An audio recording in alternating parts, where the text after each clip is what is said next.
Welcome back to the channel. It's been a while since I've recorded anything. Apologies, I've suffered a little bit from Beastgrave burnout and not really been enjoying the balance of playing games and making content. However, somebody has kind of helped me get my groove back a little bit, and this weekend the Vassal Community said goodbye to Nightvault with their most recent Grand Clash. I guess it's the closest thing we're getting to a Grand Clash at the moment, but with their most recent Vassal Clash. And I took the big lad.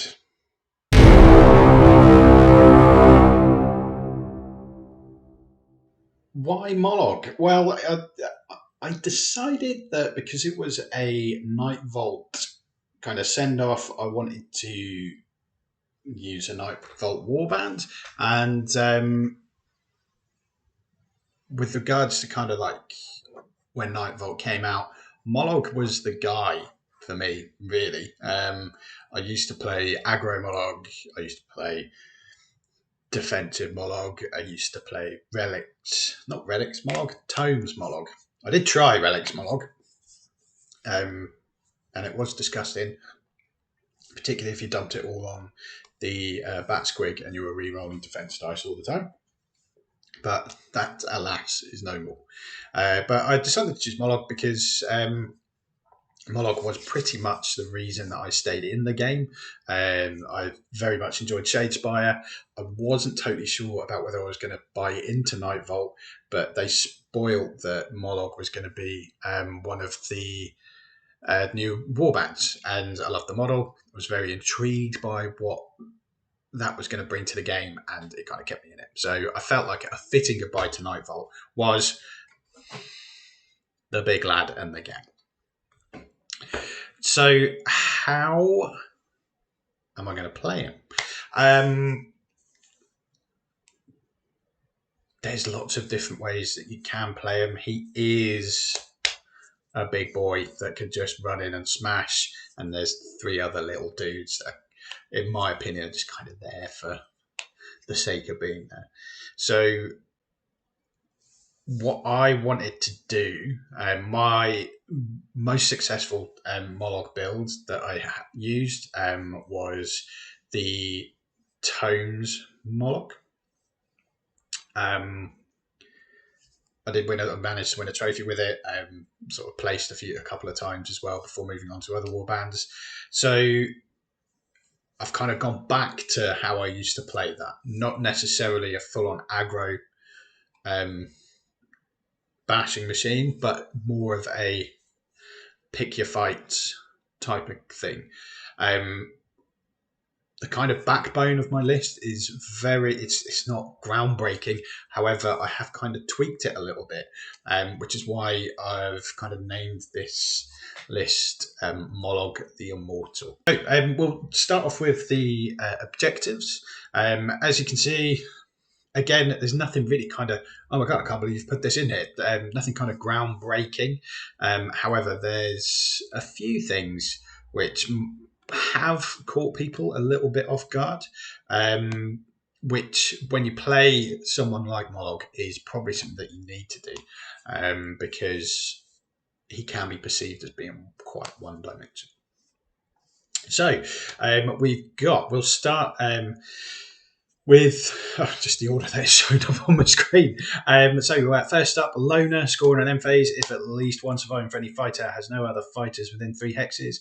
Pretty easy to score with this particular warband. Mollog running around killing stuff. You can put the Stallet Squig wherever you like, maybe in a position where he's probably going to score it no matter where he is. Fairly easy, one glory.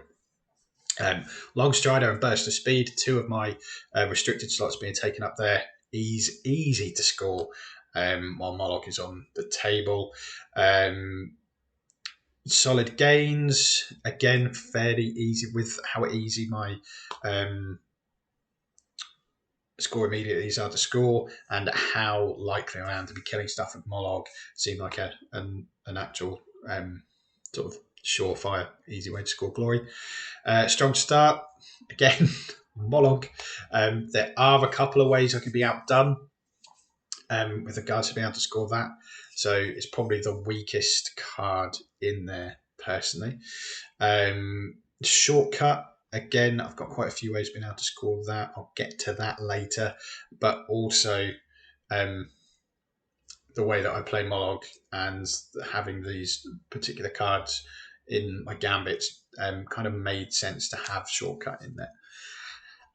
Ahead of the hunt, score this in an end phase if there are at least one surviving friendly quarry. Again, you'll see when we get to the upgrades why that's in there. Beyond Mortal. So Mollog starts off on 7 wounds. You just need to put either 1 more wound on him or have him take 4 damage, and that's very likely to happen. So again, that seemed like an easy thing for me. Frantic Exchange, I have said before that I don't like this card. However, the way that this deck gets played, this card, I have scored it in every test game that I've had. So it has stayed in there.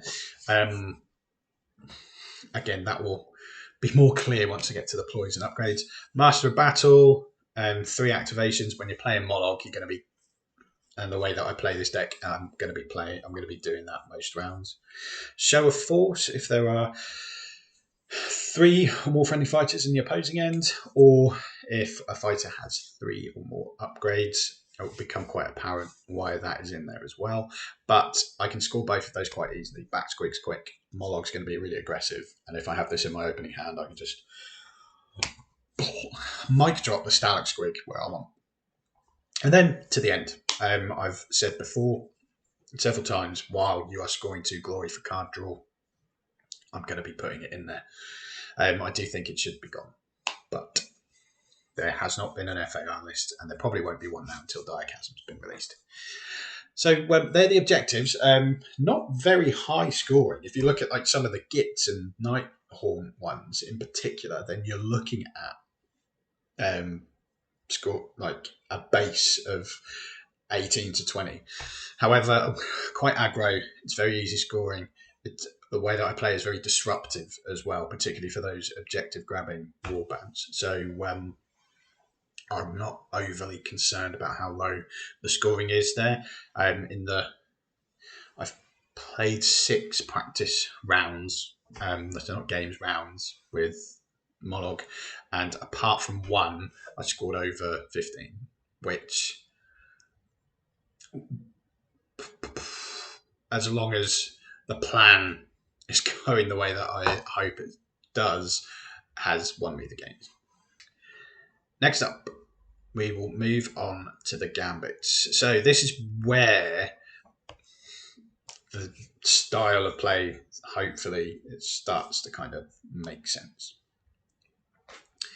So Feast, reaction, play this after a friendly fighter's attack action that takes an adjacent enemy fighter out of action, remove up to 1 wound token.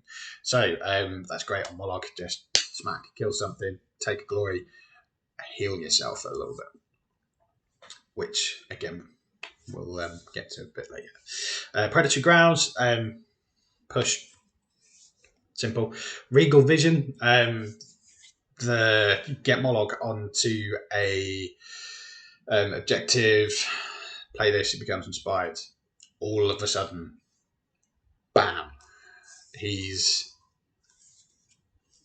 killing everything pretty much. One-shotting pretty much most things apart from Oryx and the Man Trapper. But everything else just can get squished potentially. Shadow Step, choose a friendly fighter with no move or charge token and place them on an empty hex in no one's territory. So again, that could be quite good. I've got shortcut in there, but if for some reason I've started Mollog at the back, I can Shadow Step him up and he can then still charge in. If Mollog is busy getting amongst it, I can Shadow Step one of the squigs to score shortcut, or I can Shadow Step something away to score loner. It's quite a good card. Shifting Reflection. been really good. It's been a really good card, particularly if you use it straight after Regal Vision, and then all of a sudden you've dropped a fully functional Mollog in amongst somebody's group of gits, or just Mollog all of a sudden. Somebody has just seen Mollog at the back of the board. They're not really expecting him to be in amongst it for maybe a round or two, and then all of a sudden he's just there, and he's got a reach of 2. If you played it right, he hasn't got any move tokens or charge tokens next to him either, so he can still cause mayhem there, and Shifting Reflection is a very good card for that, and of course helps you score shortcut. Confusion, choose two fighters that are just adjacent to each other, place each fighter in a hex, swap them basically. Helps score shortcut again and again, disrupts. So if Mollog's in a position where at the minute he's only got reach for one person, swap them, and then all of a sudden, I'm using Gits as an example again, but all of a sudden you can put Mollog in the middle of somebody else's warband as opposed to just being on the outskirts. Quick Search and Unnatural Truths I'll bunch in together. Obviously they're for card draw. I've got to the end. So you kind of need them both in there for that. Sidestep, choose a friendly fighter and push them on hex. Kind of makes sense to me. Particularly if someone sees that I have Regal Vision after the first round and they want to shove Mollog off of a objective, I just shove them back. And then Mischievous Spirits, just to annoy objective grabbing warbands. So you can kind of see there, these are very much, the ploys here are very much based around either getting Mollog inspired, getting Mollog amongst it, scoring shortcut, and a little bit of healing. Next up, the upgrades. So a couple of tomes, just to kind of give a little nod to my tome days of Mollog in Nightvault. Tome of Healing and Tome of Offerings. So double glory for a kill and Tome of Healing on Mollog. Great Fortitude, lob a wound on. Mandibles of the Urgrub. The only I was thinking of putting all 3 in, and going for Avatar as reason. However, it's quite a big commitment, and if Mollog dies after you've put 2 on, you've wasted the slot, and the other cards in here kind of make sense more for what I'm building around. But I chose this one because it heals Mollog. Hence the name, Mollog the Immortal. Then we've got a few quarry cards. So Predator's Trinket, give Mollog Cleave, take that. Praise Cunning, cannot be dealt damage by Gambits, which is a big downfall for Mollog if you're playing some like people that do a lot of ping damage to him. And Strength of Terror, Inspired Mollog is then doing 5, and Inspired Mollog is doing 5 with Cleave, and Inspired Mollog is one-shotting Crushers. Deserved Confidence. Obviously, all of these upgrades, basically, if I get an upgrade, I'm putting it on Mollog. These upgrades don't score me any glory with things like the tomes used to, or things like that. So it's just get all of this on Mollog, tank him up. Gauntlet of Command. So spend a glory, push a friendly fighter as a reaction, and then Crown of the Dead, spend a glory, draw 2 cards, discard a card, which again is really good for to the end. But when these 2 combined, add a wound, and Mollog gets a reroll. So a fully kitted up Mollog has 10 wounds, Cleave, 5 damage, a reroll. You can't deal damage on him via Gambits. He can't be driven back, and he can move 4. And if I somehow get all of these on him, he has an innate hammer and sword. So the play style is very simple. Mollog gets it all. Mollog can heal. Mollog can double up on kills with glory. He's just horrific. And with regards to kind of like the healing, it worked out in one game. He took 15 damage and was still alive. In another game, he took 12. So he can just stay alive. And I'm very, I'm not going to get any sort of illusions of grandeur that I'm going to win this tournament. But I'm quite excited about kind of seeing how this performs. It is a little bit different to. I've not seen anyone else kind of play a healing Mollog. I've seen like a control type of thing. Maybe other people who play Mollog have seen this, have come up with the same thing. We'll find out as the weekend goes on. But that's kind of the build. I'm not that worried about many warbands apart from Rippers, as they're quick. So I think a shrewd Rippers player will probably see that they can run past Mollog and kill the other three things to farm their glory. So it will be a case of Mollog needs to get there and Mollog needs to kill these things pretty quickly.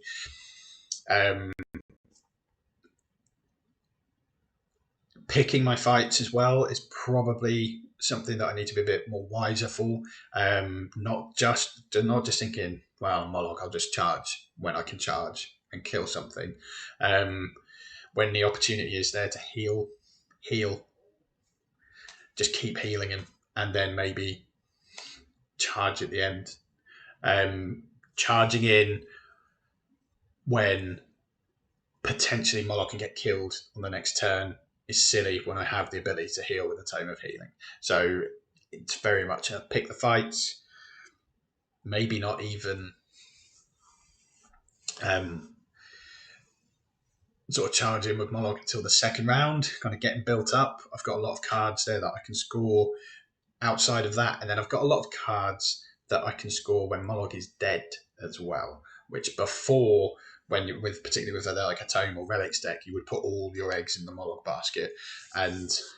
But luckily, these things, I can put a quarry card on the Stalag Squig to score ahead of the hunt. If Mollog dies pretty early, I can then pile everything else onto someone else to try and score other things. So it's, while I do need to be doing the killing, I think because of the way that I'll be playing, it'll be quite disruptive.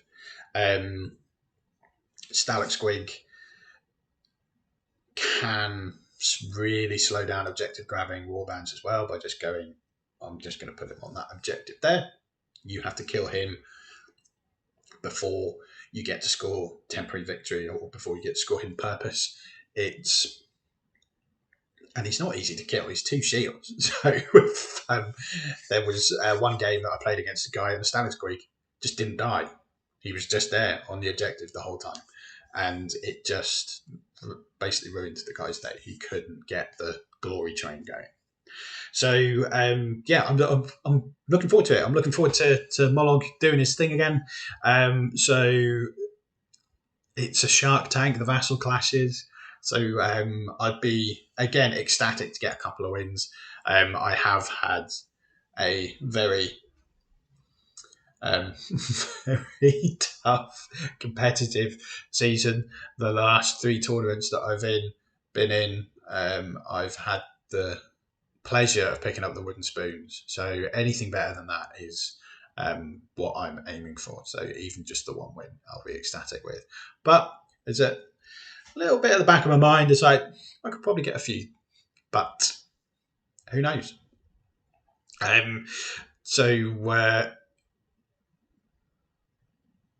Yeah, with a bit of funky editing, we will start chatting about how the tournament went. Morning. So the Vassal Clash 5 is done and dusted. It didn't quite go to plan, but it went better than previous tournaments, so I can't really grumble about that. Went won one game, lost three, had four really good games. It didn't quite work the way I was hoping that it was going to work. So the first round, I lost to fellow Agent of Sigmar patron RG and his Beastmen. It was quite a good game. The first game went on for quite a while, which meant that I then kind of rushed the last game, and he kind of jumped on a couple of mistakes that I made and won 2-1. The second game was a Mollog off. It was a bit of a Cold War match, and was down to whoever could inspire Mollog first. He had Blazing Soul, so he was able to do that both times. Two very close games, though. The first one being 9-11, and the second one being 10-13. Highlight of that game is Stalag Squig nearly in the first game survived. I think it was the third time of trying, with Mollog swinging his club at him. If he had survived, it might have been a tie. But yeah, that was a fun game. Then in the third round, I lost to Rippers 2-1. Not as I thought Rippers were going to kind of be like a really tough draw for me. It turned out to be quite a chess match, that one. There was kind of, we both kind of had counters for each other, it turned out. I lost the first game 10-12, literally down to my last attack that I had. I missed, and then he managed to run away to the other side of the board. If I'd got the kill, it would have been a very different story, and I would have won that round. But then the final game, he just kind of edged away a bit too much with the points for me to be able to catch him.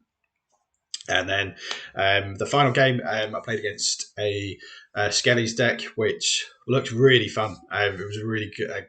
Again, it was 2-1 to me. He managed to kill Mollog with a Petitioner, but a tooled up Arena Mortis combo killing Petitioner. But I think when I won my rounds, because I mentioned earlier in the video that I'd be quite confident that if I scored 15 glory, then I would at least 15 glory, then I would probably win. And that happened. Every game that I scored 15, at least 15 in, I won the game. However, I think, as silly as this sounds, kind of having that little extra bit of the healing, I probably could have included a bit more punch. So particularly in the Mollog matchup, my Mollog wasn't doing as much damage as the other guy's Mollog, so he killed my Mollog quicker. And then in the Rippers one as well, I couldn't one shot his Rippers. I made an error earlier on in the video. For some reason, I had in my head the strength, despite it being in front of me and reading the card. I thought Strength and Terror was +1 damage, but it was +1 dice. But Mollog's still a terrifying prospect when he's fully kitted out and full Voltron mode. But I think if I was to play this list again, and I might do on Saturday at the Straight Out of Shadespire, I might tweak it a little bit, maybe go for Avatar, as that does still make me a quarry, does give me an extra damage, does give me ensnare. All of a sudden, add that onto the stuff that I've got, and Mollog is even more dirty. Sorry. But yes, in terms of kind of the event itself, Mollog was represented by 5 people, I think, which I was quite surprised with in regards to the warband that had the most was Nurgle. In fact, it was an all Nurgle final. All the lists you can find on Underworlds DB. I think I think they should all be on there now. I'll put a link in the description if you've not had a chance to look at those. Chances are you would have. I think I'm going to be uploading this Friday because of reasons. But yeah, I really enjoyed it. Really enjoyed the tournament. Mollog may ride again on Saturday, or I may play something else. But yeah, I think it was a really great tournament. It sounded like everyone had fun. There was a little bit of Mollog hate going around in the chat. I can understand that. It can be seen as, I guess it can be seen as quite one dimensional. You're putting all your eggs in the basket, making something this like super killing machine.